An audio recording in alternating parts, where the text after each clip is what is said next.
Hi guys, നമ്മളിപ്പം കാണാൻ പോകുന്നത് ഞാൻ പഠിച്ച എൻ്റെ കോളേജാണ് കേട്ടോ. വീട്ടിൽ നിന്ന് മാറി നിൽക്കുന്നതിൻ്റെ സങ്കടം മാറ്റാൻ എനിക്ക് എപ്പോൾ ഓഫ് കിട്ടിയാലും ഞാൻ എൻ്റെ അനിയത്തിയുടെ അടുത്ത് വരും. അവളെ കാണുമ്പം എനിക്കൊരാശ്വാസം. അങ്ങനെ ഇന്ന് വന്നപ്പം കോളേജിലൊരു നോർത്ത് ഇന്ത്യൻ ഫംഗ്ഷൻ നടക്കുന്നത് കണ്ടു. എന്നാൽ പിന്നെ കണ്ടിട്ട് പോകാമെന്ന് വിചാരിച്ചു. ഞാൻ പഠിച്ചുകൊണ്ടിരുന്ന ടൈമിലും ഇതൊക്കെ ഉണ്ടായിരുന്നേ, പക്ഷെ അപ്പോഴൊന്നും ഇത്രയ്ക്ക് ഗ്രാൻഡായിട്ടൊന്നും ഉണ്ടായിരുന്നില്ല.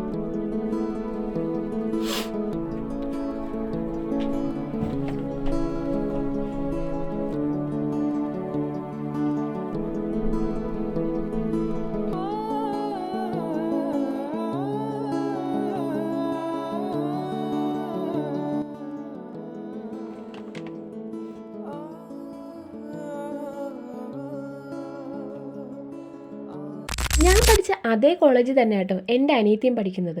അതുകൊണ്ട് തന്നെ അവിടെയുള്ള ഒട്ടുമിക്ക പേരെയും എനിക്കും അറിയാം. ഇതെല്ലാം എൻ്റെ ജൂനിയേഴ്സും എൻ്റെ അനിയത്തിയുടെ ഫ്രണ്ട്സും ഒക്കെയാണ് കേട്ടോ. ഇവരെ കാണുമ്പോഴാണ് ഞാൻ വലിയ ചേച്ചിയായെന്നുള്ള കാര്യം എനിക്ക് ഓർമ്മ വരുന്നത്. വീഡിയോ എടുക്കുന്നു എന്ന് പറഞ്ഞപ്പം ഉള്ള സന്തോഷമാണ് കേട്ടോ ആ കാണിക്കുന്നത്.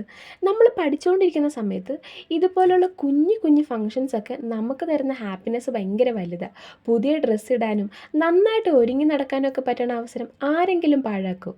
ഇന്നെല്ലാവരും ഭയങ്കര ഹാപ്പിയാണ്. പ്രത്യേകിച്ച് എല്ലാവരും കാണാനെന്ന് അടിപൊളിയാണ് കേട്ടോ. എന്തായാലും വന്നതല്ലേ, ഇനി കോളേജിൻ്റെ ക്ലാസ് റൂം കൂടി കണ്ടിട്ട് പോവാം.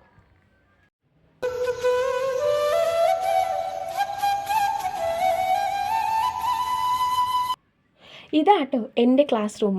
ഞാൻ സെക്കൻഡ് ബെഞ്ചറായിരുന്നു. എന്നും വിചാരിച്ച് പഠിപ്പിയൊന്നുമല്ല കേട്ടോ. ഇവിടെ ബാക്കിൽ ഇരുന്ന് കഴിഞ്ഞാൽ അപ്പം പൊക്കും. 4 വർഷം പഠിച്ചു തീർന്നതൊന്നും മറന്നതേയില്ല. ഇപ്പോൾ ആലോചിക്കുമ്പം ആ 4 വർഷം അടിപൊളിയായി.